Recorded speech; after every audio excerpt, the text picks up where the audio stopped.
ওরা বলছে চট্টগ্রাম আমরা নিয়ে নেব। চট্টগ্রাম নিয়ে নেবেন কি? আমরা কি যৌতুক দিতে চেয়েছি আপনাকে? পালিয়ে যাওয়ার মেয়ে কিসের যৌতুক? মেয়ে তো পালিয়েই গেছে, ওরা তো আমরা মেনেই নেব না, বিয়েই মানি না। কথা বলে না কেন? চুরি করে বিয়ে করে আসে থাকেন, অসুবিধা নেই। পাশে তো একটা শালি পেয়েছেন ফ্রি। আমরা চাই অন্তত বর শালি দুইজন মিলে যদি আপনি একটু পকেট মারে, তারপরেও তো আমরা একটু ঋণ মুক্ত হতাম। বহু ঋণ হয়ে গেছে, এখন 1,20,000 টাকা এক একটা মানুষের মাথার উপরে ঋণ। ঋণটা দিয়ে গেলেন আপনি, না দিলেও পারতেন। এই জন্য আমরা চাচ্ছি জামাই হলে মানি না, কারণ আমাদের তো জামাই হওয়ার জন্য মুসলমান হওয়া শর্ত। আর ওনার তো ফুল হাতা না হাফ হাতা? ফুল হাতা, মুসলমানই দেয়নি। এই যে ময়কার দয়হর্ষি এই লোকটা মুসলমানি দেওয়া আছে, মুসলমানি না দিলে কি ফুল হাতা না হাফ হাতা? ফুল হাতা।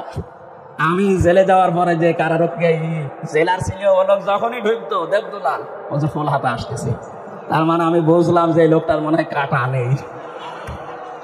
তো ওনারই যেহেতু আত্মীয় স্বজন বংশধর, ওই নামে তো মিলে যাচ্ছে দেবদুলাল, নাম শুনে বোঝা যাচ্ছে না কি হবে। ওনারও যেহেতু ফুল হাতা, আর ফুল হাতা যারা একটু কৃপণ হয়, এই জন্য জামাই যাই হোক মানি না, তারপরও মেনে নেওয়া লাগছে। মেয়ে যখন পালিয়ে গেছে, তো এত কৃপণ হলে তো সম্ভব না। দুইজন মিলে 2 পকেট মারবেন, এতে যা হয় হবে। টাকা দরকার আমাদের, কথা বলেন না কেন? এদেশ থেকে যারা বাইরের দেশে যায় দেখেন, তারা রেমিটেন্স যোদ্ধা টাকা পাঠায় প্রতি মাসে মাসে, আর 3 মাস 6-7 দিন হয়ে গেল একটা টাকাও পাঠায়। কি করছেন আপনারা? না, 7 সিস্টার কিন্তু থাকবে না যদি চট্টগ্রাম নিয়ে বেশি আমতা ঝামতা করে। এই জন্য চোখ বন্ধ করে থাকবেন। এদেশের 1 ইঞ্চি মাটিও ছাড় দেওয়া হবে না ইনশাআল্লাহ। এটা আমাদের মায়ের মতো খাঁটি। এই কথা বলেন না কেন? পৃথিবীতে সবচাইতে বেশি জীবনের ভয় মুশরিকদের। কোন জায়গায় যে আমাদের সম্মান আমরা আজ পর্যন্ত এইটাই জানি না। মনে করি জোর করলে সম্মান পাওয়া যায়, জোর করলে যে আরো ঘৃণিত হওয়া লাগে, প্রমাণ দেখলেন না? 3 জন স্বৈর শাসকের নাম এই কয়েকদিনে আমরা দেখতে পেলাম। বাশার আল আসাদ, এরপরে এই যে আফগানিস্তানের কি যেন নাম ছিল, আশরাফ ঘানি, আর আমাদের এটার নাম তো আমি মুখে নিয়ে আসতে চাই না, ওটা আমার দরকার নেই। যারা জোর করে টিকে থাকতে চেয়েছিল সম্মান পাওয়ার জন্য, দেখেন আল্লাহ কি ঘৃণিত করে দিয়েছে। এখনো অনেকে ধান্দায় আছেন যে না বুবু ঘুরবে মানে, তাহলে আফগানিস্তান থেকে যে পালিয়ে গেল ও তো ঘুরতো, ও ঘুরেছে। এই যে কাজকে মনে হয় পালিয়েছে, এইটা তো আর ঘুরতেছে না। সুতরাং উনি গেছে তো গেছে, ও ঘোরার আর কোনো পদ্ধতি নেই। পৃথিবীতে আমরা যাদেরকেই পালাতে দেখি, এই যে লক্ষণ সেন 805 বছর আগে পালিয়েছে, আজও ঘুরে আসেনি। হয়তো পড়িয়ে ফেলেছে, নাই কুকুর শিকালের খাবার হয়েছে। এই জন্য যারা পালিয়ে যায় ওদের ভেতরে সৎ সাহস নেই, এই জন্যই পালায়। ওরা যে ঘুরে আসবে কোন মুখে আসবে? সেদিন সিলেট মৌলভী বাজার থেকে ওরা আমার দিয়ে গেল মাহফিল ধরার জন্য হেলিকপ্টারে। এই পাশে যে হুক থাকে, পাইলটকে বলছিলাম যে ভাই এই যে হালকা হুক দেওয়া, এ আবার পড়ে যাবো না তো? বলছে ওখানে হাত দিয়ে দাও, হাত দিলে যদি খুলে যায় তাহলে আপনি কিন্তু পড়ে যাবো। তখন আমরা ব্রাহ্মণবাড়িয়া পার হচ্ছি, মনে মনে ভাবছিলাম আল্লাহ 2 বোন পালিয়ে গেল, একটু খুলে যেতে পারল না। যদি একটু খুলে যেত, কার সামনে যে পড়তো, পিটিয়ে মেরে ফেলতো জনগণ। কথা বলেন না কেন? ওই সময় মনে মনে ভাবছিলাম না আমারটা তো এখন অন্তত ওরা 2 বোনের যদি একটু খুলে যেত। ভাই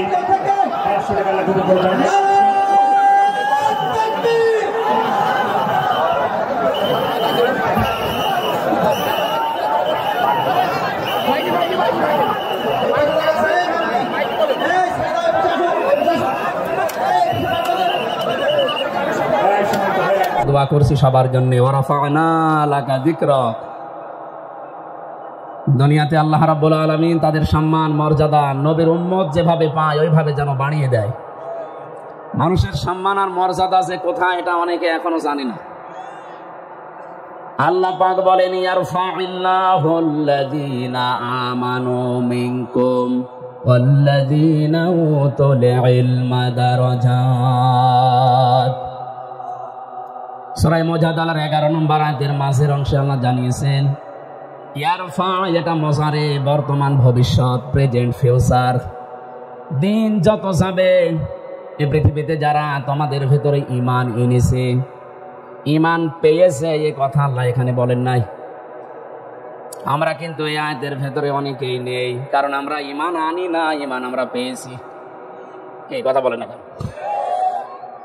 আমার বাবা দাদা পরদাদা এরা মুসলমান ছিল, এই জন্য সেই হিসাবে আমিও মুসলমান।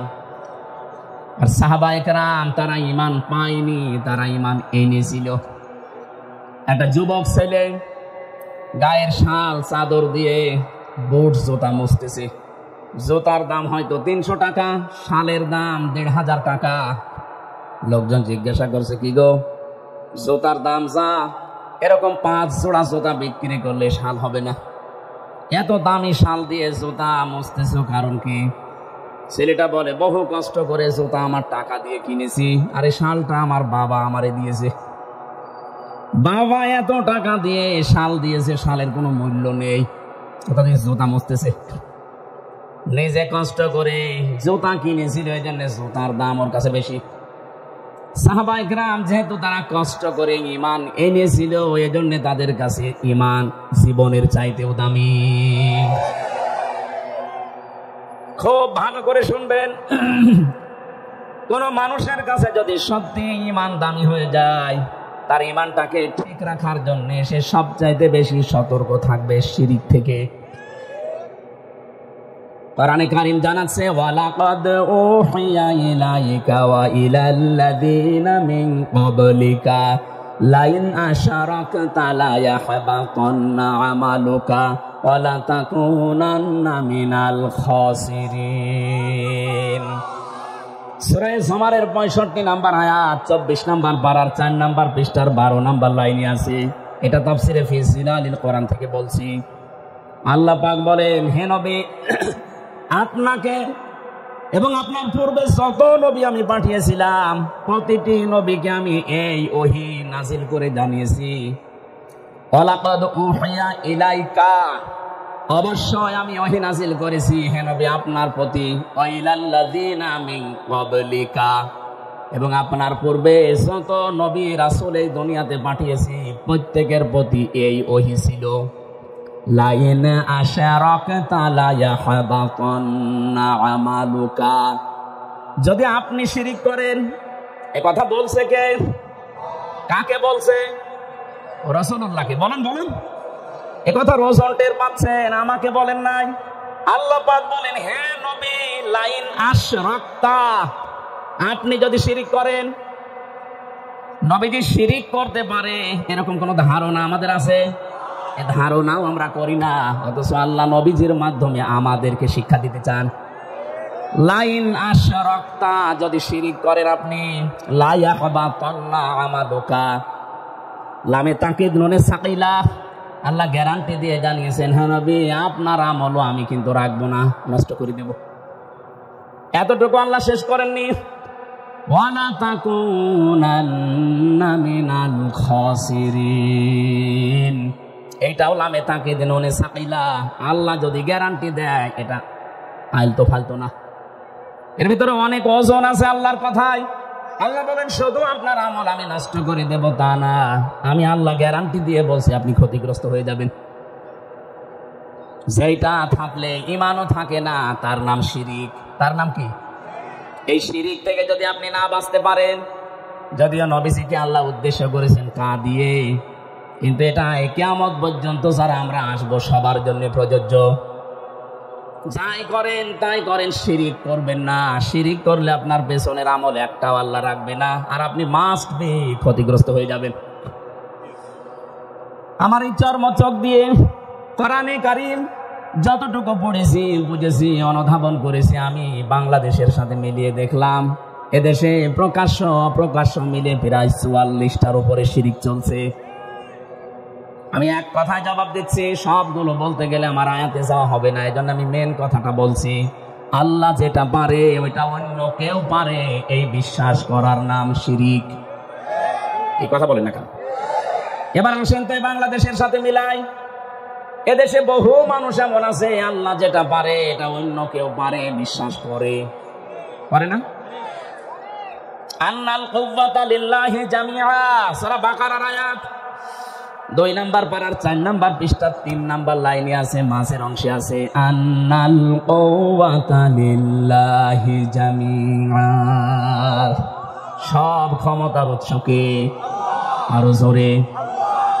অন্য দলে যারা আছেন, অন্য মতে যারা আছেন, আমি আপনাকে চিনি না, নাম জানি না, তারপরও বাঁচার জন্য বলছি, বাংলাদেশে বহু দলের লোক আছে এখনো বিশ্বাস করে ক্ষমতার উৎস জনগণ। এটা এই আয়াত অনুযায়ী শিরিক। শিরিক যারা করবে তারা মুশরিক। এই কথা বলছেন কেন? মুশরিক যারা তাদের জন্য জাহান্নাম ওয়াজিব, জান্নাত হারাম। এটা তো আমি বানালাম।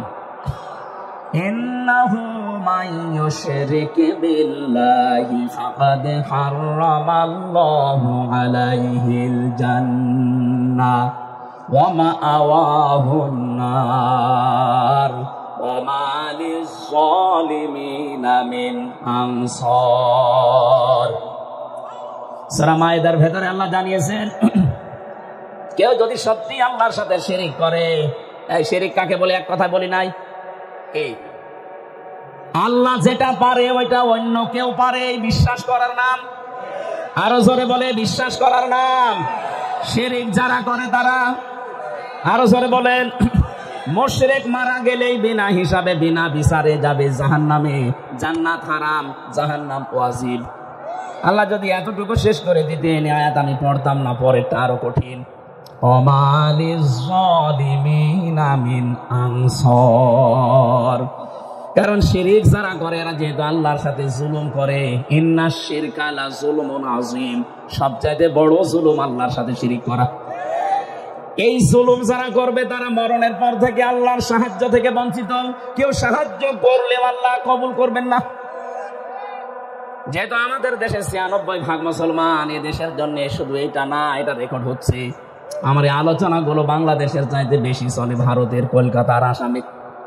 আমি এই 2 রাজ্যে যত জায়গায় গেছি দেখি 4 দোকানে বসে বসে শুনতেছে। এই জন্য ওদেরকেও সতর্ক করছি, কারণ ওরা আমার আল্লাহর বান্দা। ওরা বুঝে হোক না বুঝে হোক শিরিক করে জাহান্নামে যাবে। খুব সাবধান। বাংলাদেশে অনেক মানুষ এমন আছে, আমি দেখতে পাচ্ছি, এই কথা এখনো বিশ্বাস করেন যে ক্ষমতার উৎস জনগণ।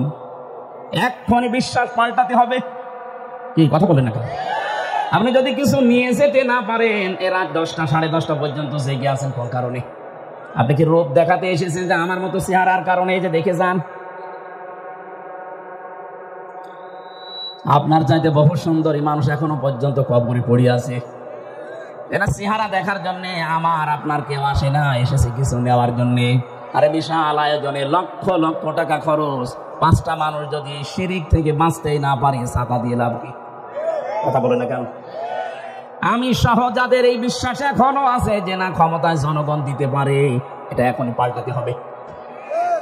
এইটাই বাংলাদেশ জামাতে ইসলামী মানত না, এজন্য তাদের নিবন্ধন পর্যন্ত বাতিল করে দিয়েছিল জালেমরা।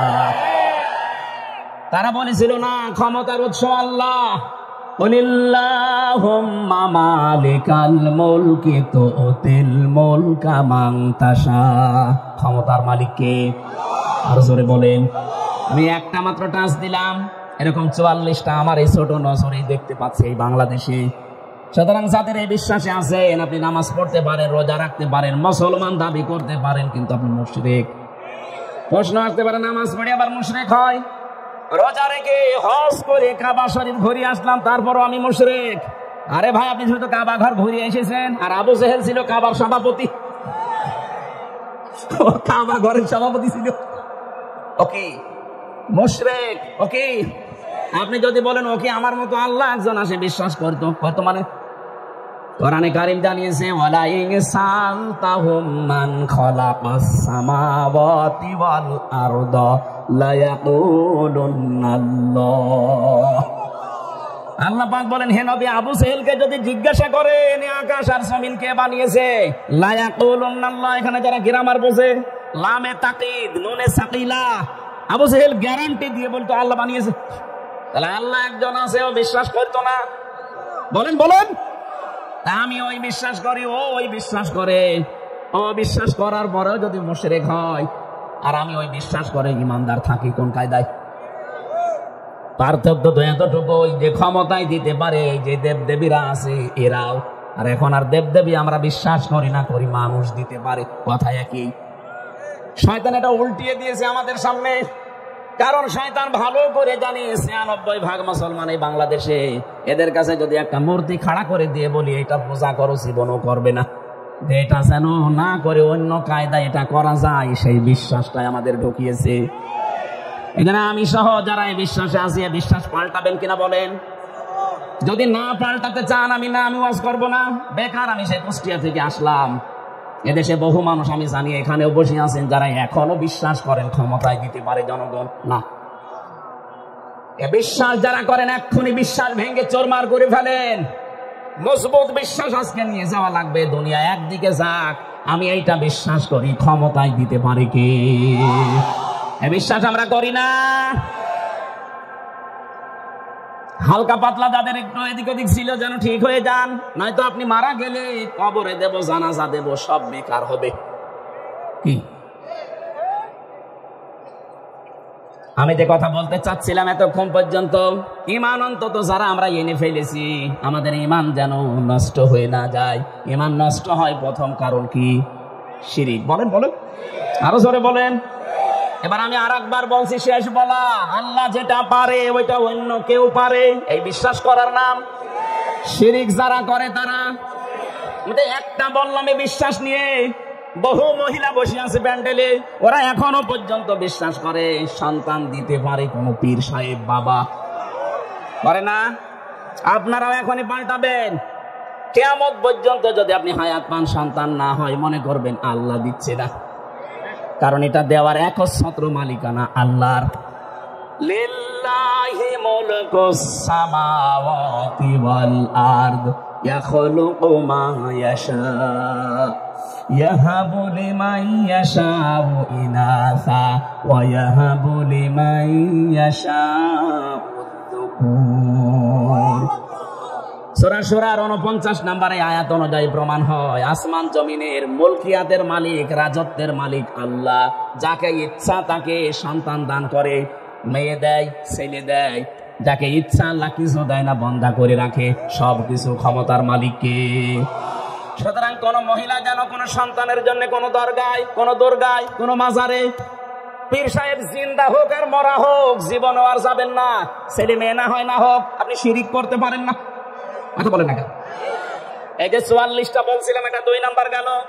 3 নাম্বারটা বলছি, আমি সবগুলো না বললে অন্তত টাচ দেই।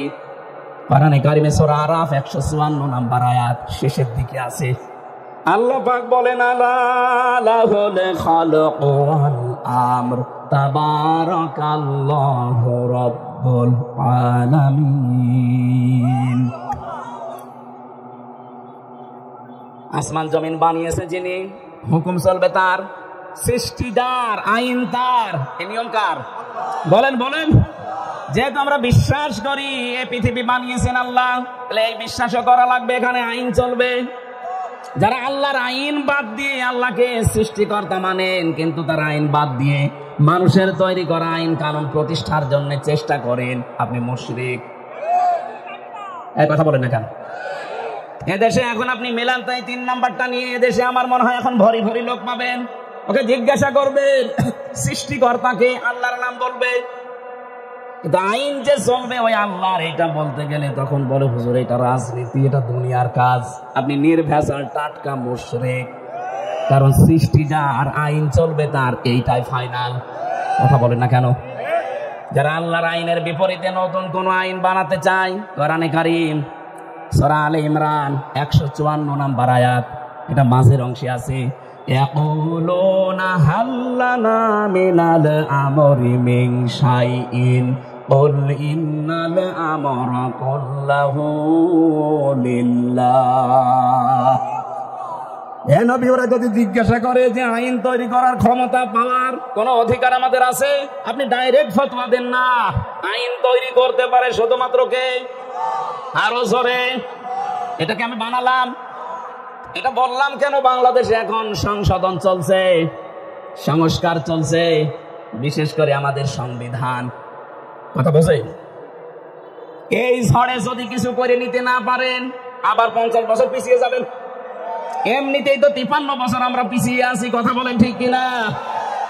মানুষ নামে কলঙ্ক কিছু মানুষ নিজেরা আইন বানিয়ে আমাদের উপরে সংবিধান আকারে চালিয়ে দিয়েছিল। আল্লাহ পাক 1500 বছর আগে মানব জাতির জন্য একটা সংবিধান দিয়েছেন। সূরা ফুরকান, ফুরকান মানে সংবিধান। ফুরকান মানে কি? 74টা আয়াত আছে, 73টা ধারা আছে। আল্লাহ পাক বলেন মুসলমান দেশের আমি আল্লাহর গোলাম যারা দাবি করবে তাদের এই 73টা ধারা দিয়ে যদি সংবিধান বানানো হয় ওই জায়গাটা আমি আল্লাহ মিনি জান্নাত বানিয়ে দেব। এই 73 বছরে 53 বছরে 73টা ধারা আমরা আজও পাইনি। সত্যি যদি পেতাম আল্লাহর কসম, আল্লাহর গ্যারান্টি মিথ্যা হতো না। কথা বলেন না কেন? এই গ্যারান্টি কে পর্যন্তই থাকবেন আমরা দেখতে চাই। যেহেতু এখন সংস্কার আরম্ভ হয়ে গেছে, সংশোধন চলছে, বাংলাদেশে 96% মুসলমান, এই দেশে আমরা সংবিধান হিসাবে আল্লাহর কোরআনকে দেখতে চাই, আর কিছু চাই না। কারা রাজি আছেন দেখি? লিল্লাহি তাকবীর।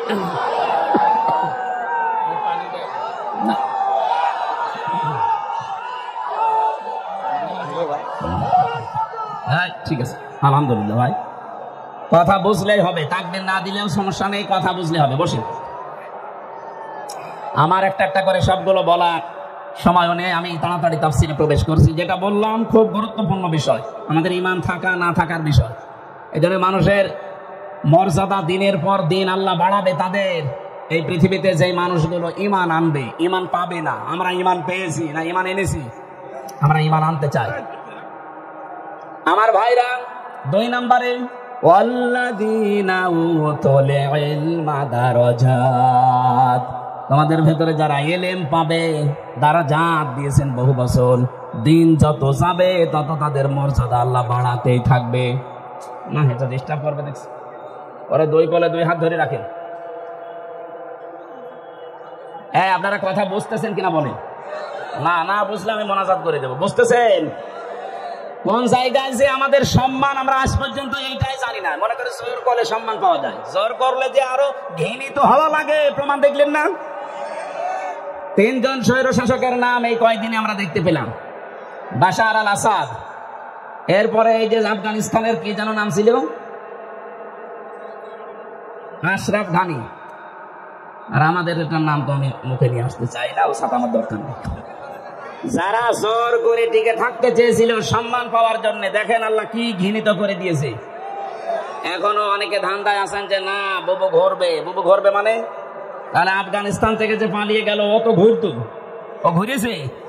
এই যে কাজকে মনে হয় পালিয়েছেন, এইটা তো আর ঘুরতেছে না। সুতরাং উনি গেছে তো গেছে, ও ঘোরার আর কোনো পদ্ধতি নেই। পৃথিবীতে আমরা যাদেরকেই পালাতে দেখি, এই যে লক্ষণ সেন 805 বছর আগে পালিয়েছে, আজও ঘুরে আসেনি। হয়তো পড়িয়ে ফেলেছে, নাই কুকুর শিকালের খাবার হয়েছে। এই জন্য যারা পালিয়ে যায় ওদের ভেতরে সৎ সাহস নেই, এই জন্যই পালায়। ওরা যে ঘুরে আসবে কোন মুখে আসবে? সেদিন সিলেট মৌলভী বাজার থেকে ওরা আমারে দিয়ে গেল মাহফিল ধরার জন্য হেলিকপ্টারে।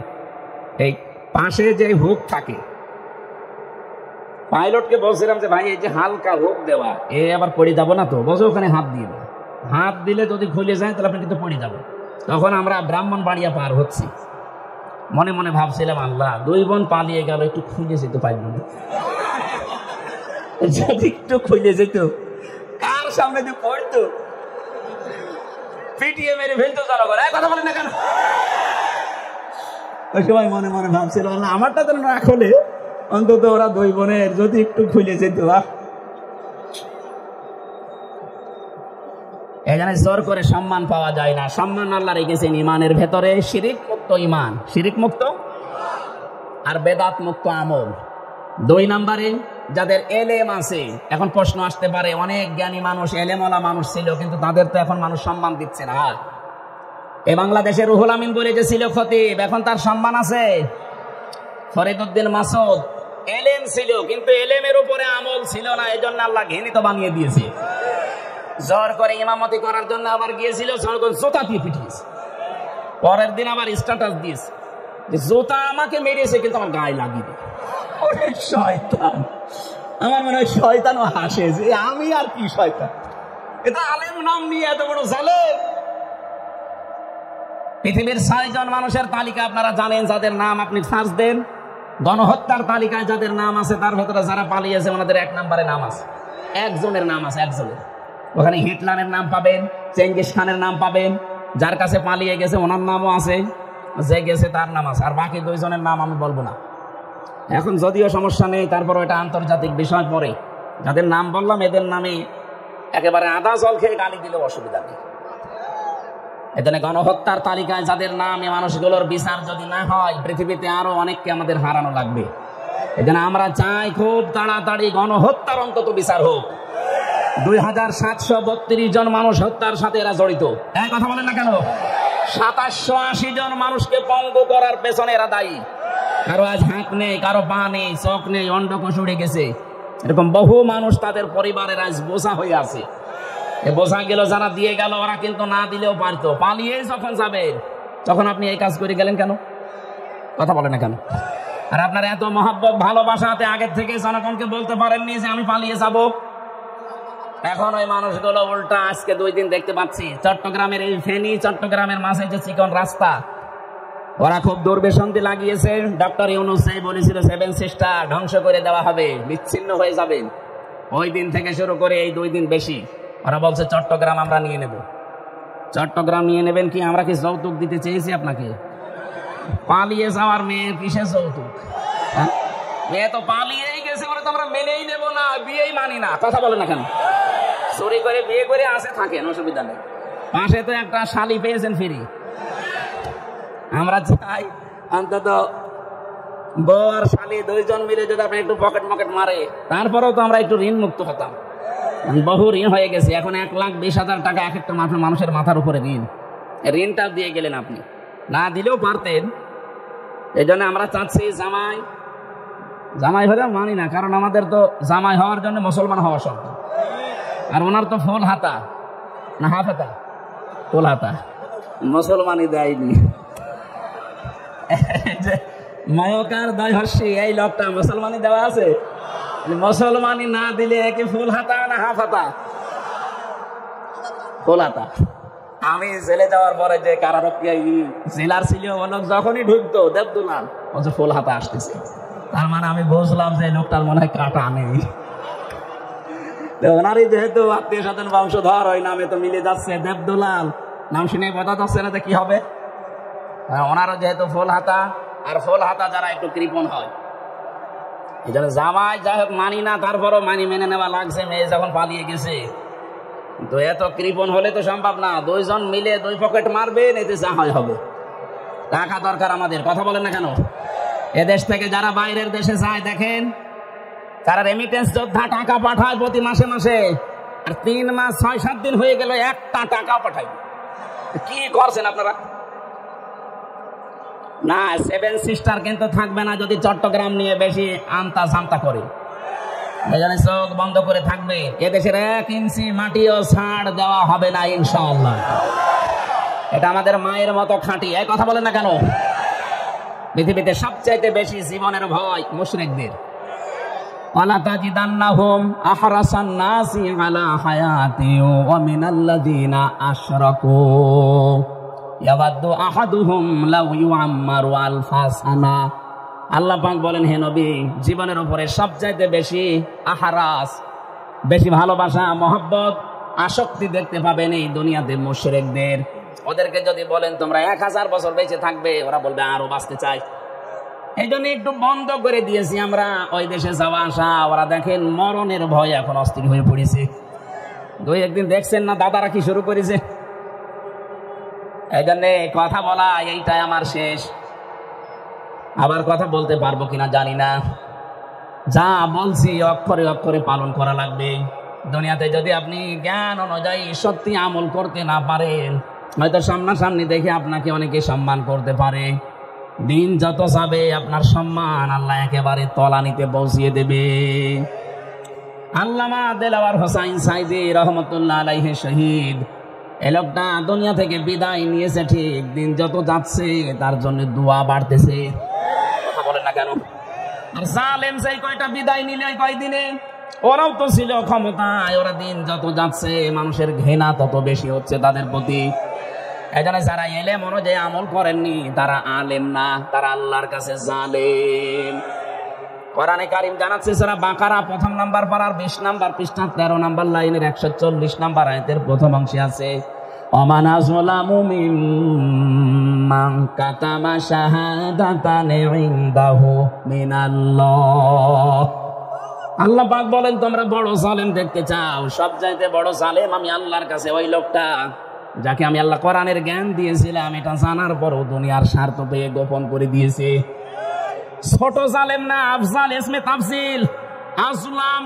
সুতরাং এই দেশে 15.5 বছরে জালেমদের 5-8 গোলামি যারা করেছেন, এত বড় বড় জালেমদেরকে যারা কওমি জননী উপাধি দিয়েছেন, আল্লাহর কসম আপনি আল্লাহর কাছে আলেম না জালেম। তাও ছোট জালেম না বড় জালেম। এদের সম্মান দিন যাবে আরো কমতে থাকবে না বাড়বে? ইয়ারফা দিয়েছেন আল্লাহ এই কারণে। এই জন্য যাদের নাম আমি জানি না, অনেকের জানি, সম্মান মর্যাদা কামনা করছি ঈমান এবং জ্ঞানের উপরে আমল করার কারণে। আল্লাহ যেন অবশ্যই আয়াতটা আমাদের সবার জীবনে কার্যকর করেন, বলেন আমিন।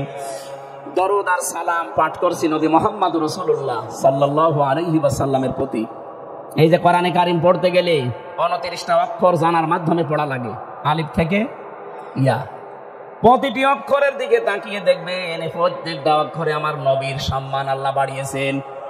আলিফ দিয়ে তিনি জানিয়েছেন আহমদ প্রশংসিত, বা দিয়ে তিনি জানিয়েছেন বাশির সুসংবাদদাতা, তা দিয়ে তিনি জানিয়েছেন মুত্তাকি আত্মসংযমকারী, সা দিয়ে তিনি জানিয়েছেন মুদ্দাসসির কম্বলওয়ালা, জিম দিয়ে তিনি জানিয়েছেন জামিল সুন্দর, হা দিয়ে তিনি জানিয়েছেন হামিম অন্তরঙ্গ বন্ধু, খ দিয়ে তিনি জানিয়েছেন খাতামান নাবিয়্যিন শেষ নবী। একটা একটা করে শেষে আসবেন ইয়াসিন।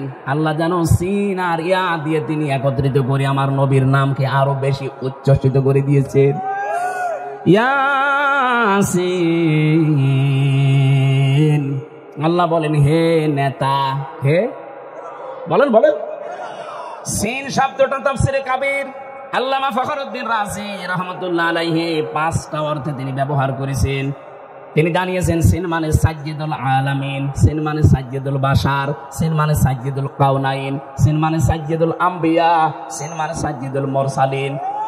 এক একটা শব্দের ভেতরে তাফসিরে এত কথা তিনি লিখেছেন, আমি যদি 5টা শব্দেরও ব্যাখ্যা করতাম তবে 1-2 ঘন্টা সময় লাগবে, এত কথা আছে। আমি শুধু ইঙ্গিত দেওয়ার জন্য বললাম, প্রতিটি অক্ষর দিয়ে আমার নবীর সম্মান আল্লাহ আরো বাড়িয়ে দিয়েছেন। সুতরাং সাজ্জিদুল আলামিন, সাজ্জিদুল বাশার, সাজ্জিদুল কাউনাইন, সাজ্জিদুল আম্বিয়া, সাজ্জিদুল মুরসালিন। এই পৃথিবীতে শুধু আমাদের জন্য না, নবীরাও আমার নবীকে নেতা মানত, রাসূলরাও আমার নবীকে নেতা মানত। মেরাজে যাওয়ার সময় তিনি যে মসজিদে নামাজ আদায় করিয়েছিলেন বাইতুল মামুরে, লক্ষ কোটি ফেরেশতারা সেখানে নামাজ আদায় করেছে, সবাই কাতারবদ্ধ হয়ে দাঁড়িয়েছে। ফেরেশতা জিবরাইল এসে বলে হে নবী, ইমামতি করার জায়গাটা দেখেন ফাঁকা, কেউ দাঁড়ায়নি। আজকের এই ময়দানে আপনি ছাড়া ইমাম হওয়ার যোগ্যতা, নেতা হওয়ার যোগ্যতা এখানে আর কারো নেই, আপনি যান সামনে। নবী যে 2 রাকাত নামাজ আদায় করালেন, জিজ্ঞাসা করলেন জানেন পেছনে কারা? বললেন না। আপনার পেছনে আজকে যারা 2 রাকাত নামাজ পড়েছে প্রত্যেকটা নবী রাসূল এবং আল্লাহর ফেরেশতারা এখানে নামাজ পড়েছে। হে নবী, আজকে থেকে আপনাকে আল্লাহ ঘোষণা দিয়েছে আপনি শুধু সাজ্জিদুল বাশার না, মানুষের নেতা না, সাজ্জিদুল আলামিন না, তামাম পৃথিবী যত জগৎ আল্লাহ বানিয়েছেন জগতের নেতা না, আপনি হচ্ছেন নবীদেরও নেতা, রাসূলদেরও নেতা। নবী রাসূলরা যদি মেনে নিতে পারে তাকে, আপনি সলিমুদ্দি কলিমুদ্দি রাসূলকে নেতা মানেন না, কাকে মানেন? আপনার বিবেক কি মরে গেছে নাকি? খালি ইয়াসিন সূরা পড়লে 10 খতম কোরআন শরীফ পড়ার সওয়াব হয় না, এটা আগে মানা লাগে। অনেকেই মনে করে ইয়াসিন পড়লে 10 খতমের সওয়াব পাবেন, কিন্তু আপনার ইয়াসিন ঠিক রাখা লাগবে। আল্লাহর ঘোষণা দেওয়া নেতা পৃথিবীতে একজন ইয়াসিন, হে নেতা। আপনি সেই নেতাকেই মানেন না, মানেন আপনি নেতার বিরুদ্ধে যারা, তাদেরকে। এই কথা বলেন না কেন? আশা করছি আপনি বুঝে ফেলেছেন। এরপরেও যদি কেউ না বোঝার ভান করে থাকেন, এদিকে আসেন, ঝড়ি কোদাল দিয়ে বোঝাচ্ছে, আসেন। আমার মনে হয় কোরআন শরীফ বুখারী শরীফ দিয়ে আপনার হবে না, এখন বাকারি শরীফ লাগবে আপনার। এত ভেঙে ভেঙে বলার পরেও যদি কারো মনের ভেতরে দাগ না কাটে, ওর বিবেকে যদি কাজ না করে, আমার যা মনে হয় ওর বিবেকের উপরে কুকুরে পোশাক করিস। অবশ্য ঠিক, যশোরের মানুষ তো এত পাগল না। তাহলে আজকে থেকে আপনি আল্লাহর ঘোষণা দেওয়া নেতা চিনি, তাকে মানা লাগবে না। এই কথা বলেন না কেন? ঠিক আছে, আমরা এবার তেলাওয়াতকৃত যে 2টা আয়াতের অর্ধেক পড়েছিলাম। প্রথম পড়েছিলাম সূরা নজম 32 নম্বর আয়াতের প্রথম অংশটা। দ্বিতীয় পড়েছি আমি সূরা নাহালের 112 নম্বর আয়াতের 4 ভাগের 1 ভাগ। আপনারা যেটা বলবেন আমি সেই আয়াতের আলোচনা করবো। বলেন। হ্যাঁ, দুইটা করবো, দুইটা তো সময় হবে না। ঠিক আছে, দুইটা আমার শরীর পারা লাগবে না। এই সামনে জানুয়ারি মাসের 3 তারিখ 4 তারিখ 2 দিন ব্যাপী আকিস গ্রুপ ওই যে খুলনায় যে মাহফিল দিত আকিস ফাউন্ডেশন, ওইটা দেবে না, ওইটা যশোরে দেবে। যশোরে দেবে যে পুলের হাটের যে হাসপাতাল আছে ওনাদের 8 দিন হাসপাতালের পেছনে এই বিশাল মাঠে। আমারে 3 তারিখে দিয়েছে জানুয়ারির রাত 8টা থেকে 11টা পর্যন্ত। আর মিজানুর রহমান আজহারি ভাইকে দিয়েছে 4 তারিখে, ওনারও 8টা থেকে 10টা পর্যন্ত। আকিস গ্রুপ করবে আজকে দাওয়াত। ওনার আমার দাওয়াতটা ছিল সেই কোথায়, চট্টগ্রাম বিভাগে। আকিস সাহেবের এই বড় ছেলে ডাক্তার মহিউদ্দিন জোর করে বলছে এখানে নেওয়া লাগবে। যশোরবাসী, নড়াইল, যশোর, ঝিনাইদহ, সাতক্ষীরা, খুলনা, বাগেরহাট 4-5 জেলার মানুষকে আমরা হাজির করব। অন্তত 10 লাখ মানুষ হবে ইনশাআল্লাহ ওই দিন। আরে ভাই, আগামী বছর ডিসেম্বর 22-এ থাকবো। যে অবস্থা দেখছি কি হবে সামনে, দেখেন যুদ্ধ লেগে যায়। আমরা প্রথমটা শুরু করছি, যেহেতু প্রথমে সূরা নাহাল আছে 112 নম্বর আয়াত। খুব ভালো করে আমি বাংলাদেশের সাথে খাপের খাপ মিলাবো ইনশাআল্লাহ। জবান খুলে আগে পড়ে নাই, একটু নড়াচড়া ওঠা এগুলো কম করবেন। শুধু প্রসাব পায়খানা আর বিড়ি খাওয়া বাদ দিয়ে যেতে পারবেন না। বিড়ি খেতে পারেন, অনেকের নেশা আছে তো, না খেলেও মরে যাবে। আপনি খেয়ে আবার চলে আসেন নাকি? আর আমি আকিস গ্রুপে আছি খতিব হিসাবে, ওদের বিড়ি যেন একটু বিক্রি হয়। এই যে আমার আবার অ্যাডভার্টাইজ করা লাগবে না, আপনারা খেয়ে আবার চলে আসবেন। আমি চট্টগ্রাম আমার সিলেটে বহু ইমাম সাহেবকে বিড়ি খেয়ে ফেলে দিয়ে নামাজে দাঁড়াতে দিয়েছি। তারা ইমাম সাহেব যদি বিড়ি খায়, মুসল্লি তো গাঁজা খাওয়ার কথা, অন্তত গাঁজা পর্যন্ত যাবেন না, বিড়ি না। না, এটাও ঠিক না। আমরা বলেছি আকিস সাহেবের যে ছেলেরা আছে কয়েকজনকে বলেছি স্যার এগুলো বাদ দিয়ে দিন। ওনারা বলছে আমরা ছেড়ে দেওয়ার ইচ্ছে আছে, আমার বাবা যাই করেছে আমরা খাবার বানাবো। ওনাদের 65টার উপরে প্রোডাক্ট তৈরি হচ্ছে এখন বাংলাদেশে। আমি মনে হয় বিড়িটা ছেড়ে দিলে ওনাদের যে এখন অর্থ সম্পদ আল্লাহ দিয়েছে, 14 বংশ বসে খাবে, টাকা ফুরাবে না। সুতরাং এই হারাম কাজ যেটা, এটা ছেড়ে দেওয়া ভালো। কথাও দিয়েছে আস্তে আস্তে ছেড়ে দেবে, একবারে তো সম্ভব না। 12,000 কোটি, 14,000 কোটি, 20,000 কোটি, এত টাকা একবারে ছেড়ে দেওয়া, এই জন্য ছেড়ে দিলেই ভালো ইনশাল্লাহ। সামনে এই আপনি বিড়ি খেতে যাচ্ছেন নাকি? হ্যাঁ নেন, আমরা একটু তেলাওয়াত করি, শয়তান আশপাশে থাকলে যেন পায় পালাই। বলেন আউযু বিল্লাহি মিনাশ শাইতানির রাজীম, বিসমিল্লাহির রহমানির রহিম। ওয়ারাবাল্লাহু মাসালান ক্বরিয়াতান কানাত আমিনাতাম মুতমাইন্না। এ পর্যন্ত থাক। সূরা নাহাল, কোন সূরা বললাম? তাফসীর করার জন্য এখানে অ্যাডভোকেট গাজী এনামুল হক সাহেব আছে, বহু পুরাতন মানুষ, আপনাদের কত আলেম বসে আছে। তাফসীরের মূল নীতি, উসুলে তাফসীরের প্রায় 13টা লেখা আছে। এটা তাফসীরে খাজেনের প্রথমে পাবেন। কোন আয়াত থেকে কথা বলতে হলে তার আগের আয়াত পরের আয়াতের সাথে সম্পর্ক কি, এইটা মাতৃভাষায় অর্থ, শুদ্ধ তেলাওয়াত, এরপরে ঐতিহাসিক প্রেক্ষাপট, শানে নজুল যেটা বলে ব্যাকগ্রাউন্ড, এরপরে এখানকার শিক্ষা কি, এরপরে শিক্ষা নিয়ে বাড়ি যাওয়া লাগবে। এগুলো আগে বলা লাগে। আমরা এগুলো আপনারা সবাই জানেন। আমরা একবারে চলে যাচ্ছি, যেহেতু শুদ্ধ তেলাওয়াত আমরা কমপ্লিট করেছি। আল্লাহ পাক এখানে একটা গ্রামের উদাহরণ দিয়েছে। এটা গ্রাম না, মনে করেন এই রহিতা, এই কদলাপাড়া, এই গ্রামের উদাহরণ আল্লাহ দিচ্ছেন। যদিও এই গ্রামের না, এটা মক্কা শরীফের। আমরা এই গ্রামটা একটু ধরে তারপরে তাফসীরের সাথে মিলাই। আমি যা বলছি এটা ফি জিলালিল কোরআন থেকে কোট করা। আল্লাহ রাব্বুল আলামিন বলেন আমি একটা গ্রামের উদাহরণ দিলাম। এই গ্রামের উদাহরণ কেন দিয়েছে? কারণ এখানে যারা বসবাস করতো, 1 নম্বরে তারা নিরাপদ, 2 নম্বরে নিশ্চিন্ত। এ পর্যন্ত বাংলা অর্থ ছিল। ঐতিহাসিক প্রেক্ষাপট, শানে নজুল কি, মুফাসসির লিখেছেন তাফসীরে হাক্কানীতে, নবীজি যখন মেরাজে যাচ্ছিলেন দেখলেন কালো কালো কি যেন উপরে উঠতেছে। বিশ্ব নবী যখন প্রথম আসমান পাড়ি দিয়ে ষষ্ঠ আসমান সপ্তম আসমানে উঠবেন, তখন দেখলেন কালো কালো কি যেন পিপিলিকার মতো নামতেছে। জিজ্ঞাসা করলেন, ইয়া আখি জিবরাইল, হে ভাই জিবরাইল, আমার সফর সঙ্গে আপনি, এই যে কালো কালো কি ওঠে, আরে পিপিলিকার মতো কি এগুলো নামে? ভালো করে শুনবেন, ফেরেশতা জিবরাইল ওই দিন বলেছিল, হে রাসূল, দুনিয়াতে যে যেই ধরনের গোনাগুলো করে এগুলো সব আকাশে উঠতেছে, আর এই গোনাগুলো আল্লাহ আবার গজব করে যে পিপিলিকার মতো নামাচ্ছে। পৃথিবীতে আমরা যে যেই ধরনের গোনা করবো এটা কিন্তু আবার রিটার্ন আসবে। কথা বুঝতেছেন? তাহলে এমন আজকে এমন শিক্ষা নিয়ে যাব যেন অন্তত এগুলো আর না উঠে, এটা বন্ধ হয়ে যায়। এটা যদি নিচ থেকে বন্ধ হয়ে যায়, উপর থেকে আসাও বন্ধ হয়ে যাবে। কথা বলেন না কেন? আল্লাহ ইচ্ছা করে কিচ্ছু নামাতে চান না। আমরা যা করি এটা ইনপুট দেওয়ার পর এটা আউটপুট আসে। কোরআনে কারিমে ব্যাপারে জানিয়েছেন সূরা রোমের 41 নম্বর আয়াতে, যাহারাল ফাসাদু ফিল বাররি ওয়াল বাহর বিমা কাসাবাত আইদিন নাস ইলা আখিরি আয়া। আল্লাহ পাক বলেন, জলে স্থলে যে বিপদ আপদ মুসিবত গজব গুলো দেখতে পাও, একটাও আমি দিতে চাই না, এগুলো সব তোমার দুই হাতের কামাই। কেন এগুলো দেয় জানো? লিউযিকাহুম বা'দাল্লাযী আমিলু, আমি মজা চাকাতে চাই, স্বাদ আস্বাদন করাতে চাই। তোমরা যে অপরাধ গুলো করো, আমল করো, কাজ করো, এই কাজের কিছু প্রতিদান আমি দুনিয়ায় পাঠাইলে আল্লাহুম ইয়ারজিউন, আশা করি তোমরা ফিরে আসবে। কিন্তু আমার আল্লাহর আফসোস, ফিরে তো আসো না, তোমাদের বৃদ্ধি আরো বাড়ে। কথা বলেন না কেন? সূরা শুরার 30 নম্বর আয়াতে আল্লাহ আরেকটু বিস্তারিত ভাবে আয়াতে দিয়েছেন, ওমা সাবাকুম মিন মুসিবাতিন ফাবিমা কাসাবাত আইদিকুম ওয়া ইয়াফু আন কাসীর। জলস্থলে যে বিপদ আপদ মুসিবত গুলো আসে সব কিন্তু তোমাদের হাতের কামাই করা, অধিকাংশই তো আমি আল্লাহ মাফ করে দেই।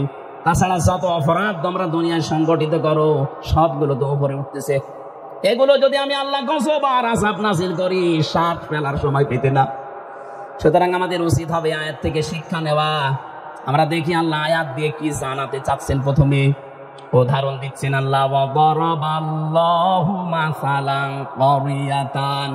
দরাবা মানে দৃষ্টান্ত দেওয়া, এই দৃষ্টান্ত উদাহরণ উপমা দিচ্ছে কে? এই দেখেন, وضرب الله مثلا قرية كانت آمنة مطمئنة। আল্লাহ বলেন, আমি নিজে উদাহরণ দিলাম, উপমা নিলাম, দৃষ্টান্ত দিলাম একটা গ্রামের। কি সেই গ্রামে ছিল জানো? ওই গ্রামের মানুষগুলো নিরাপদ ছিল এবং নিশ্চিন্ত ছিল। তাফসীরে ইবনে কাসিরের ভেতরে ব্যাখ্যায় লিখেছে, এই গ্রাম বলতে আল্লাহ মক্কা শরীফকে বুঝিয়েছেন।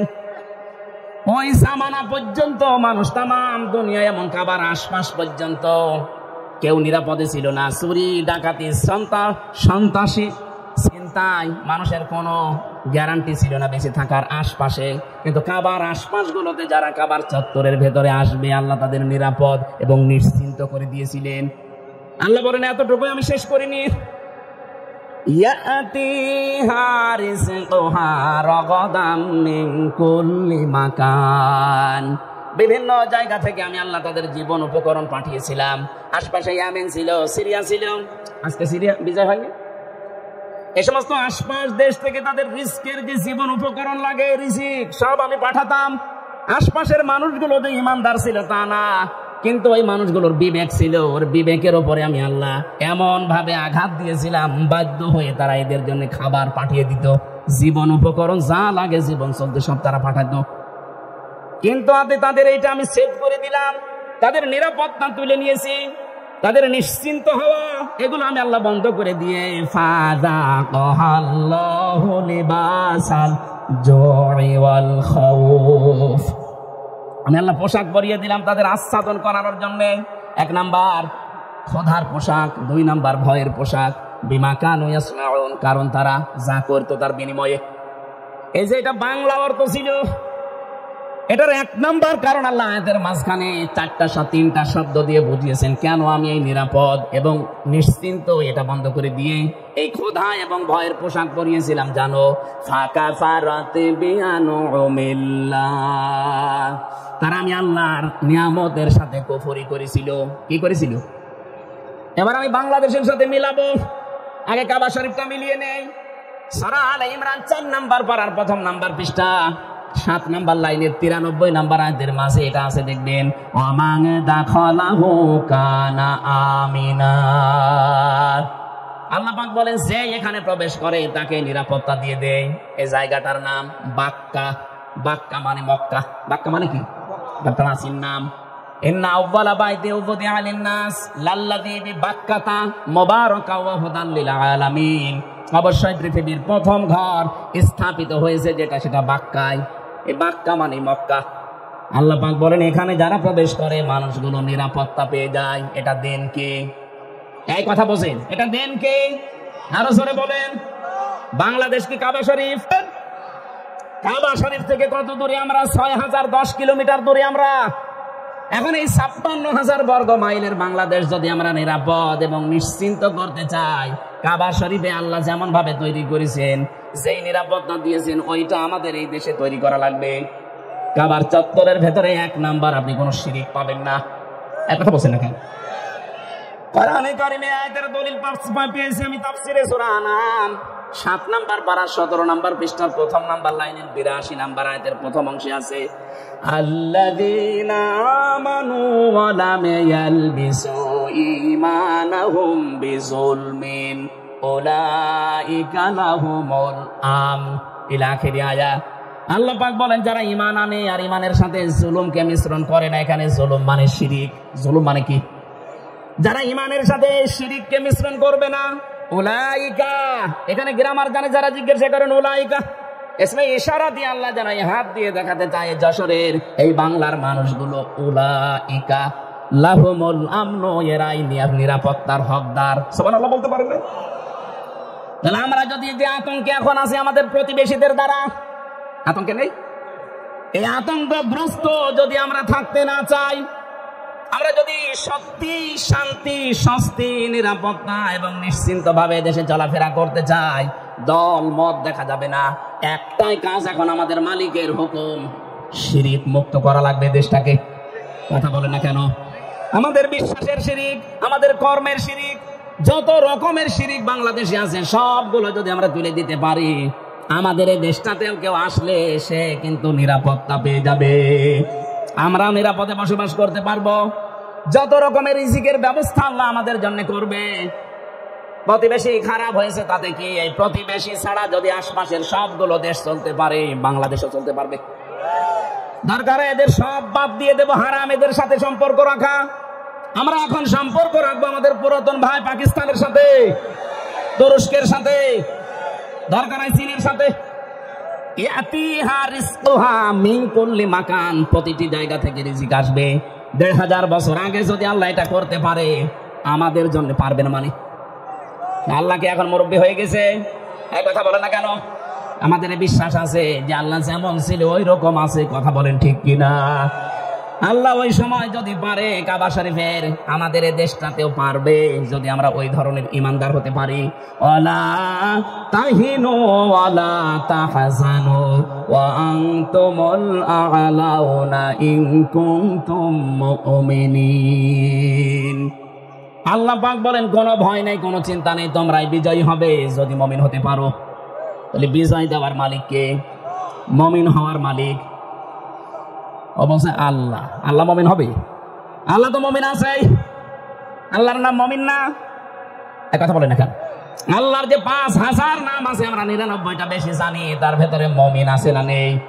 তাহলে মুমিন তো আল্লাহ আছে। আল্লাহর মুমিন হওয়া দরকার নেই, মুমিন হওয়া লাগবে কাদের? বিজয় দেবে কে? কোনো চিন্তা নেই, কোনো দুঃখ নেই। কারণ যারা আমরা এই কথা বলে ফেলেছি, ইন্না সলাতি ওয়া নুসুকি ওয়া মাহইয়ায়া ওয়া মামাতি লিল্লাহি রাব্বিল আলামিন। এই কথা যারা সত্যি আমরা মন দিয়ে, প্রাণ দিয়ে, মুখ দিয়ে বলে ফেলেছি, আমি নামাজ আল্লাহর জন্যে, আমার বেঁচে থাকা আল্লাহর জন্যে, আমার কোরবানি আল্লাহর জন্য, আমার মরে যাওয়া আল্লাহর জন্যে, এই মানুষগুলোর তো বিন্দু মাত্র চিন্তা, টেনশন আসার কথা না। কথা বলেন ঠিক কিনা? এই মানুষের সংখ্যা আগস্টের ৫ তারিখের আগ পর্যন্ত আমরা একটা জরিপ পেয়েছিলাম। এই যে বিশ্বাস যে আমার নামাজ, আমার কোরবানি, আমার বেঁচে থাকা, আমার মরে যাওয়া, মাত্র ১০০ জনের ১৫ জন এ বিশ্বাস করতো। কিন্তু এই 3 মাস 10 দিনের ব্যবধানে আমার আল্লাহ এমন একটা নিয়ামত আমাদের দিয়েছেন, এখন 100 জনের 58 জন মানুষ চাইছে যে এই আয়াতটা আমাদের দেশে কায়েম হোক। 15 জন থেকে 3 মাসে যদি 58 জন হয়ে যায়, কিছুদিন যেতে দেন, এদেশের 100 জনের 100 জন মানুষ চাইবে এই দুনিয়ায় আল্লাহর বিধান কায়েম হোক। ওইটাই সফলতা। যত ষড়যন্ত্র হচ্ছে, কোন কলকাঠিতে পা দেবেন না, কোন উস্কানিতে পা দেবেন না, কিচ্ছু হয়নি দেশের। ওরা সাইফুল ইসলাম আলিফকে হত্যা করার মাধ্যমে একটা ইস্যু তৈরি করে অস্থিতিশীল পরিবেশ বানাতে চেয়েছিল। যখন দেখেছে না এরা তো পা দেয় না, আবার আর একটা তৈরি করবে। যত কিছু হয়ে যায় যাক, আমরা কিন্তু উহুদের ময়দানের মতো আছি। নবীজির কথা না মেনে উহুদের ময়দানে প্রথমে বিজয় হয়ে গেছে। কথা বিশ্বাস করে যারা গনিমতের মাল পোড়াতে গিয়েছে, তখনই কিন্তু আক্রমণ হয়েছে। কথা বলে না কেন? এজন্য আমরা বিজয় পেয়েছি, কিন্তু নবীর হুকুম যেটা আছে, এই বিজয়কে ধরে রাখতে হলে আল্লাহর বিধানটা চালু করা লাগবে। আরো জোরে বলেন, নাইতো এই ষড়যন্ত্র থামছে না, থামবে না। আর এখন যদি আমরা কেউ ঘাট, কেউ বাজার, কেউ নৌকা, কেউ লঞ্চ, কেউ ঘাট, কেউ ব্রিজ, এগুলো যদি এখন গনিমতের মাল মনে করে আরম্ভ করতে চায়, ওরা কিন্তু বসে নেই। খালিদ বিন ওয়ালিদের মতো নেতৃত্ব দিয়ে আমাদেরকে আবার লাশ বানিয়ে ফেলবে। আর একবার যদি এবার পিছিয়ে যান, এদেশে কিন্তু 50 বছর আর ইসলাম আসবে না। সময় সুযোগ আল্লাহ একটু তৈরি করে দিয়েছে। কোন জাতি যদি নিজেদেরকে পরিবর্তনের জন্য চেষ্টা না চালায়, আল্লাহর অত দায় পড়ে না যে আল্লাহ জোর করে আপনাকে পরিবর্তন করে দিবে। ইন্নাল্লাহা লা ইউগাইয়িরু মা বিকাউমিন হাত্তা ইউগাইয়িরু মা বিআনফুসিহিম। অবশ্যই আল্লাহ কোন জাতির ভাগ্য পরিবর্তন করেন না যতক্ষণ তারা নিজেদের ভাগ্য নিজেরা পরিবর্তন করার চেষ্টা না করে। বাংলার মুসলমানেরা, এটা কিন্তু রেকর্ড হচ্ছে, কালকেই সারা দেশে যাবে। আমার সামনে শুধু এই 50,000 মানুষ না, এখন 18 কোটি মানুষ নিয়ে কথা বলছি। সাবধান, আমরা নিজেদেরকে পরিবর্তনের সময় আল্লাহ হাতে তুলে দিয়েছে। এইটা যদি এবার আপনি মিস করেন, ভুল করেন, বিশ্বাস করেন 53 বছর না 153 বছর পেছিয়ে যাওয়া লাগবে। রিস্কে নিয়ে কোনো চিন্তা নেই। ওরা যদি ভয় দেখায় যে রিসিভ বন্ধ করে দেব, আমাদের আমদানি রপ্তানি যাক, ওর পাশে মায়ানমার আছে, ওর পাশে মালদ্বীপ আছে, ভুটান আছে, পাকিস্তান আছে, চীন আছে, আফগানিস্তান আছে, একটার সাথে ওদের সম্পর্ক ভালো না। ওরা যদি ভারত ছাড়া চলতে পারে, বাংলাদেশ চলবে, কোনো অসুবিধা হবে না। কথা বলেন ঠিক কিনা? আমরা আপনার মতো মুশরিক না, আমাদের ভেতরে আর কিছু না থাক, ঈমান আছে। আরো জোরে আহ্বান জানাবো, যারা দায়িত্বে আছে, খুব দ্রুত তাড়াতাড়ি ব্যবসা বাণিজ্য যা আছে সব কাট করে দেন। এগুলো সব পাকিস্তানের সাথে, তুরস্কের সাথে, চীনের সাথে আরম্ভ করেন। এমনিতে ভয়ে ওরা মরে যাবে। কারণ আমি তো 17, 18, 19, 20, 4 বছর ওখানে প্রায় 1.5 মাস 2 মাস করে থাকতাম। ওদের আচরণ দেখেছি। কোরআনের ওই আয়াতের সাথে সূরা বাকারার 100 ভাগ ওদের মিল আছে। ওরা সব চাইতে বেশি ভয় পায় মরণকে। এই কথা বলে না কেন? ওরা সব চাইতে বেশি ভয় পায় মরণকে। কথা কার? আরো জোরে। আর আমরা সব চাইতে বেশি ভালোবাসি মরণকে, কারণ আমরা জানি মরণের বিছানায় আছাড় খেয়ে পড়লে আমাদের একটা অবস্থান আছে। কি? সূরা নাহলে সূরার 32 নম্বর আয়াতে আছে, আল্লাযীনা তাতাওয়াফাহুমুল মালাইকাতু তাইয়্যিবিনা ইয়াকুলুনা সালামুন আলাইকুম উদখুলুল জান্নাতা বিমা কুনতুম তা'মালুন। যে মানুষগুলো এই পৃথিবীর ময়দানে মরণের বিছানায় আছাড় খেয়ে পড়বে, ফেরেশতারা দলে দলে আসতে থাকবে তার কাছে। তাইয়্যিবিন শব্দের শাব্দিক অর্থ শুধু পবিত্রতা না, এটা শুধু পোশাকের পবিত্রতা না, শুধু দেহের পবিত্রতা না, চিন্তা চেতনার পবিত্রতা, আমাদের বিশ্বাসের পবিত্রতা। যেহেতু ওদের বিশ্বাসে শিরিক আর আমাদের বিশ্বাসে ঈমান, এক কথা বলে না কেন? সুতরাং আমাদের যে পবিত্রতা আছে বিশ্বাসে, এই বিশ্বাস নিয়ে যখন আপনি পড়বেন মরণের বিছানায়, ফেরেশতারা এসে বলবে সালাম, শান্তি, উদখুলুল জান্নাহ, প্রবেশ করো ওই জান্নাতে। আর ওরা মরণের সঙ্গে সঙ্গে দেখতে পাবে ও মাওয়াহুন নার, আগুন। কি? এই জন্য এত ভয় পাই আমরা যারা ইমানদার, যারা পবিত্র ইমানদার, এই মানুষগুলো মরণের সঙ্গে সঙ্গে আমরা দেখতে পাবো জান্নাত। ফেরেশতারা এসে বলবে প্রবেশ করো, উদখুলুল জান্নাতা বিমা কুনতুম তা'মালুন। দুনিয়ায় যা কাজ করেছো তার পুরস্কার হিসাবে আল্লাহ তোমাদেরকে এই বাগান দেখাচ্ছে। জোরে বলেন আমিন। আসল জীবনের সফলতা তো এটাই। আপনি 41 সাল পর্যন্ত ক্ষমতায় থেকে কি করতেন যদি জাহান্নামে যাওয়া লাগে? কথা বলেন না কেন? আমরা 41 সাল না 41 সেকেন্ড বাঁচতে চাই, কিন্তু আমরা চাই আমাদেরকে আল্লাহ জান্নাতি বলে ঘোষণা দিক।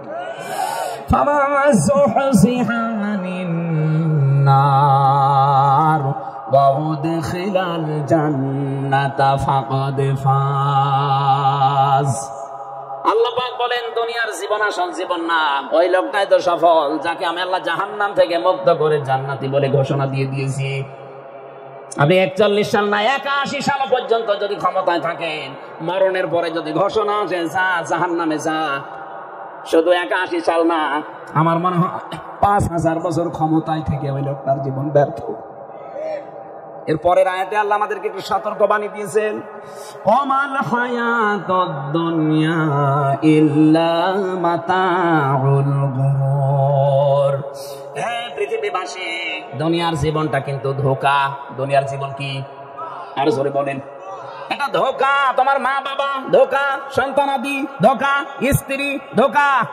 বিশ্বাস হয় না? যাদের জন্য বৈধ অবৈধ নেই, বাবা শাহজালাল, সব হালাল বলে উপায় করতেছো। কোটি কোটি টাকার সম্পদ রেখে যাচ্ছ, মারা যাও, মাত্র 100 বছর পরে তুমি ফিরে আসো, আমি গ্যারান্টি দিলাম 100 বছর পরে যশোরে এসে এই যে বিশাল খালা বানিয়েছিল চাকলাদার সাহেব, 100 বছর পরে যদি চাকলাদার সাহেব এসে ওই যে কি যেন নাম ওইটার, জাবির হোটেল, ওই হোটেলের সামনে এসে যদি বলে হোটেল আমি বানিয়েছিলাম, এটা আমার জমি, আমার মনে হয় 100 বছর পরে ওই জায়গায় অবশ্যই কেউ না কেউ বাস করবে। কথা বলে না কেন?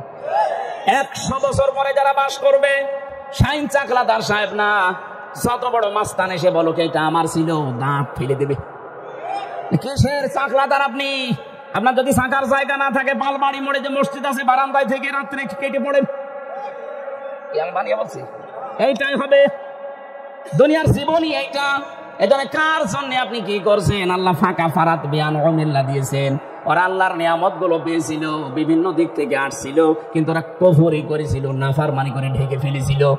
আর যারা বৈধ অবৈধ নেই বিশাল কিছু তৈরি করে যাচ্ছেন। আরে ভাই, আমি নিজে তো আমার 3 পুরুষের পরে আর চিনি না। আমার বাবা রিয়াজউদ্দিন, তার বাবা জাহান আলী, তার বাবা নমাজ আলী, এরপরে সাথে আমার জানা নেই। আমার মনে হয় এখন নমাজ আলীর বাবা যে কে ছিল সত্যি আমি জানি না।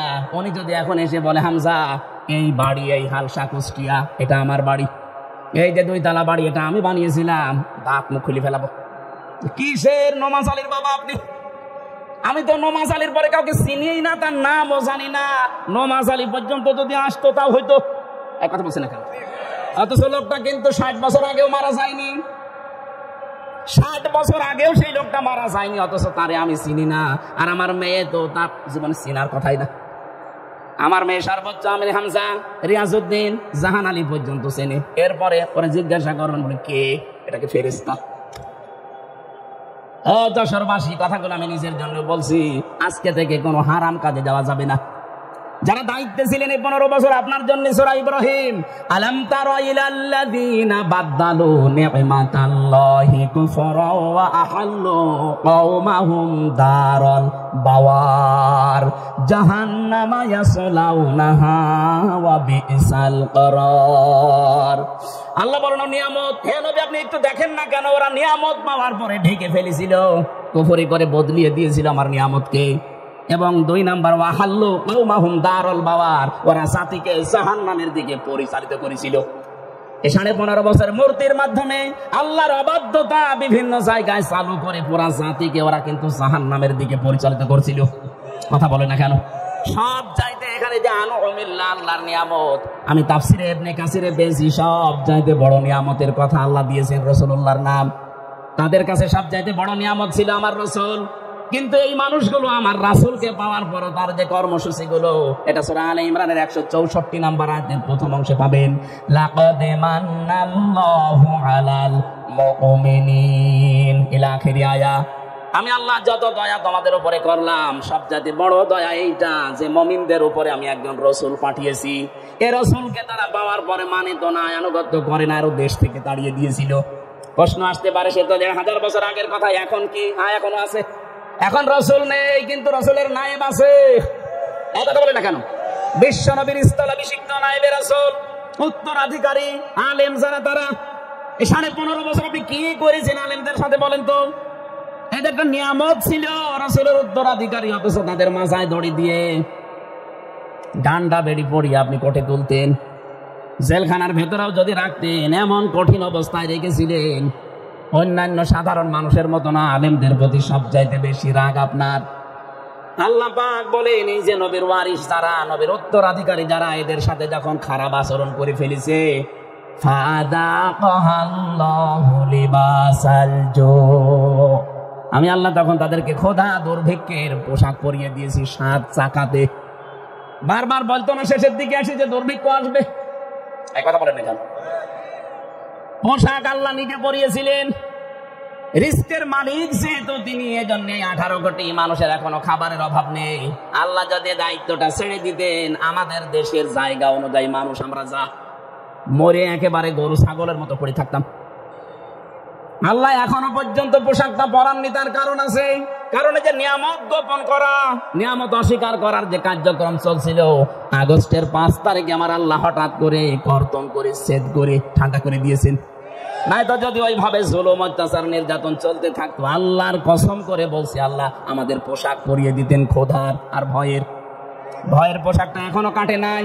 এ পোশাক কাটতে পারে, একটাই পদ্ধতি আছে, বিশ্ব নবীর 4 দফা কর্মসূচি মেনে নেওয়া লাগবে।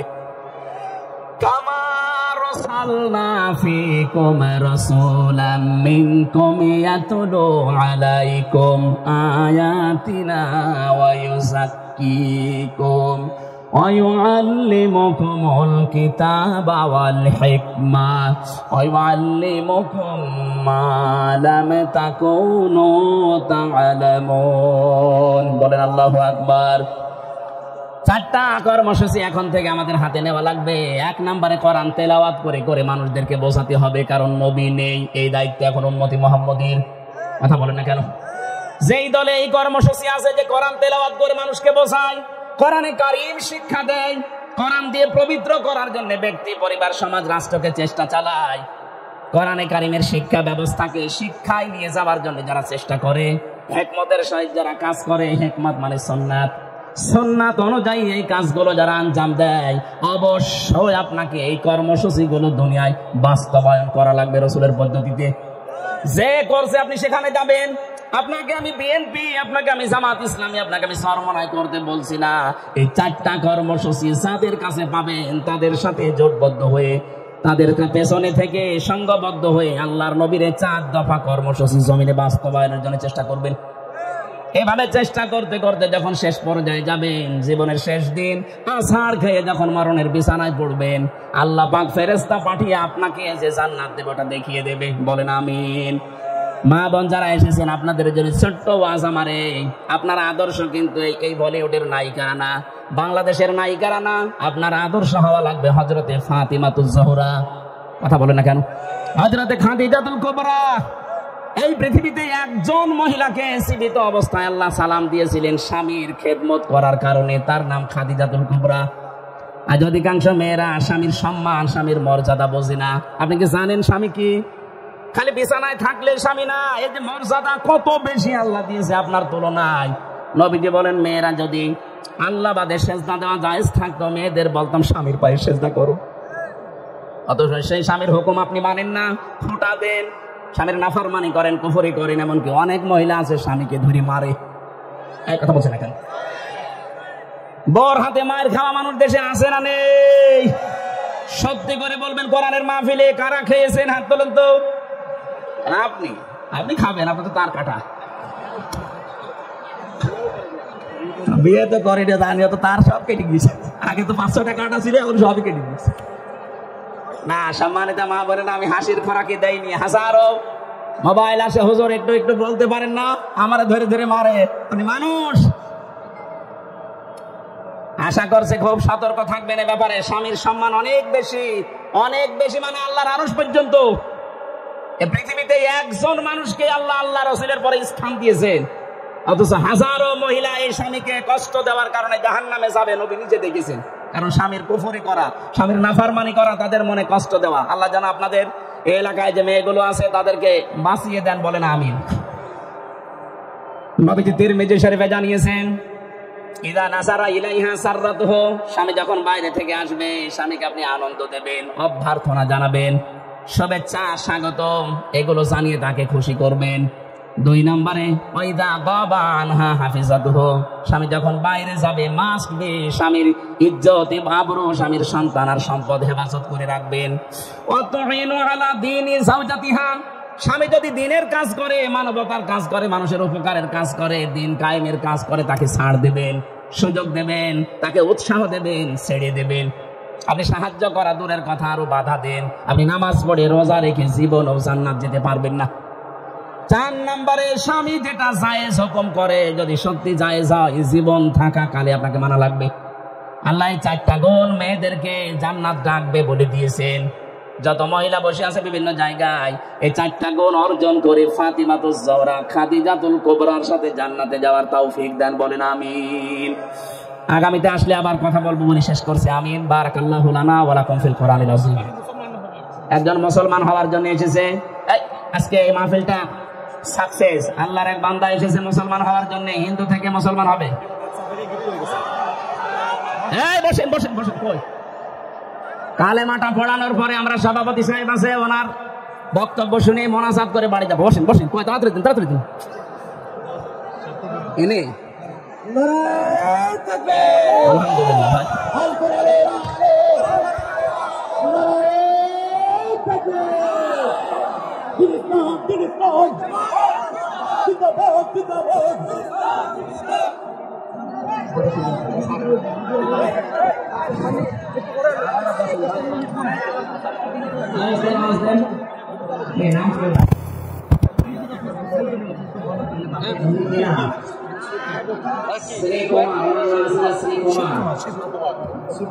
শিব কুমার নাম থেকে আব্দুল্লাহ নাম পছন্দ করেছেন, বলেন আলহামদুলিল্লাহ। আমরা কালেমার মাধ্যমে আমাদের শান্তির ধর্ম পৃথিবীতে একটাই, ইসলাম। করাচ্ছি, দীক্ষিতা করাচ্ছি। বিসমিল্লাহির রহমানির রহিম। লা ইলাহা ইল্লাল্লাহ ইল্লাল্লাহ মুহাম্মাদুর রাসূলুল্লাহ। আশহাদু আল্লা ইলাহা ইল্লাল্লাহু ওয়াহদাহু লা শারীকা লাহু ওয়া আশহাদু আন্না মুহাম্মাদান আবদুহু ওয়া রাসূলুহু। আলহামদুলিল্লাহ। আমি এখন নিষ্পাপ, অনেক বয়স না, আমার বয়স নেই, 60-65 হবে। শিক্ষিত মানুষ, ইসলাম ধর্ম গ্রহণ করেছে, আমরা আলিঙ্গন করছি। সবাই চাচরা দর্শক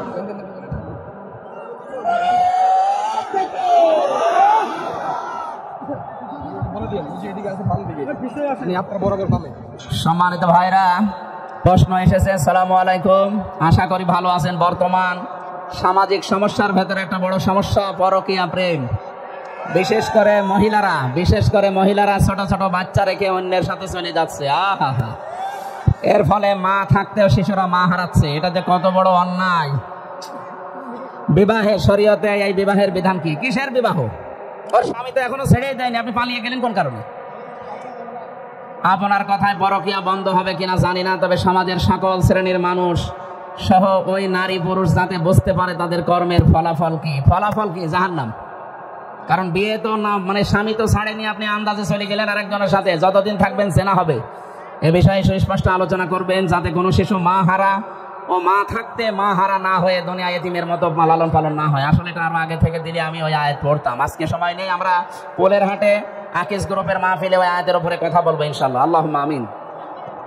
আমার লিখিত যে জেলখানার বই ছিল এই বামে গাড়িতে আছে, বামে এই গাড়িতে নিয়ে যাবেন যাওয়ার সময়।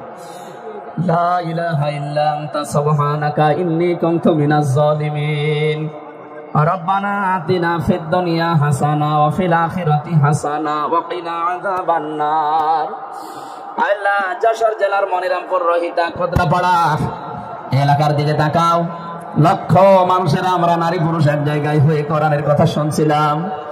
কোরআন শোনার জন্য যারা এত পাগল, এত আগ্রহ যাদের, এদেরকে তুমি ওমরের মতো বানিয়ে দাও। সওয়াব যদি দিয়েই থাকে 2 দিনের আলোচনায়, বিশাল আয়োজনে সওয়াবগুলো নবীজির রওজায় পৌঁছিয়ে দাও। তাম দুনিয়ার মাটির নিচে যারা ঈমান নিয়ে ঘুমিয়ে গেল, আল্লাহ এদেরকে ক্ষমা করে দাও। আল্লাহ তাআলা যারা শহীদ হয়েছে, এখনো শহীদ হচ্ছে তাম দুনিয়া, এদেরকে শাহাদাতের সর্বোচ্চ মাকাম দান করো রব্বুল আলামিন। গত কয়েকদিন আগে আমার কুষ্টিয়ার কৃতি সন্তান আলেমে দ্বীন নন্দিত মুফাসসির মাওলানা এনামুল হক শাফি বিদায় নিয়েছে, তার কবরটা জান্নাত বানিয়ে দাও আল্লাহ তাআলা। এই যশোর এলাকায় মাটির নিচে কত মানুষ ঘুমিয়ে আছে, হাজার হাজার মন মাটি নিয়ে। বিশেষ করে সভাপতি সাহেবের মা, আল্লাহ তার মাকে কবরে জান্নাত দিয়ে দাও। আর যখন হাত তুলেছে আমিন আমিন করছে অধ্যাপক জাহাঙ্গীর হোসেন, আল্লাহ তার হাতের দিকে তাকিয়ে তার মাকে মাফ করে দাও। তার বাবা দেখে আসলাম অসুস্থ, আল্লাহ শেফায়ে কামেলা আজেলা নসিব করো। তার স্ত্রী সন্তান যেগুলো দিয়েছে সহি সালামতে রাখো আল্লাহ। আল্লাহ তাআলা তার স্ত্রী শুনলাম অসুস্থ, শেফায়ে কামেলা আজেলা নসিব করে দাও। তার সন্তান তুমি দিয়েছে একটা মেয়ে, আল্লাহ মেয়েকে ফাতেমাতুজ জহরার মতো বানিয়ে দাও। এ মাহফিলে যারা আলোচনা রাখলেন, মাওলানা হোসাইন মাহফুজ, অ্যাডভোকেট গাজী এনামুল হক, আমাদের মাথার তাজ, আমাদের মুরব্বী, আমাদের অভিভাবক অ্যাডভোকেট তাজউদ্দিন সহ যত আলেম ওলামা এখানে এসেছে, সম্মানিত পরিচালক ভাই সহ, আল্লাহ প্রত্যেকের মনের কামনা বাসনা পূরণ করে দাও।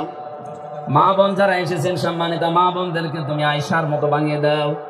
অনেকে আমরা অসুস্থ আছি, আমাদের শেফায়ে কামেলা আজেলা নসিব করো আল্লাহ তাআলা। আমার শ্রদ্ধাভাজন বাবা আজকে অপারেশন করেছে, তুমি তাকে শেফায়ে কামেলা আজেলা দাও রব্বুল আলামিন। মাহফিলটা বাস্তবায়নে এলাকায় যারা বাইরের দেশে আছে, ওরাও টাকা পাঠিয়েছে, তাদের টাকাগুলো তুমি কোরআন প্রচারে মঞ্জুর করো, সহি সালামতে বিদেশের মাটিতে রাখো আল্লাহ তাআলা। হালাল রুজিতে বরকত দাও, আবার মায়ের সন্তান মায়ের কোলে আবার ফিরিয়ে দাও। চর্ম চোখে দেখতে মনে যায় এদেশে কোরআন দিয়ে চলছে, এটা দেখে মরার তৌফিক দাও। বারাকাল্লাহু লানা ওয়া লাকুম ফিল কোরআনিল আযীম। মরণ আসলেই যেন বলতে পারি লা ইলাহা ইল্লাল্লাহু মুহাম্মাদুর রাসূলুল্লাহ।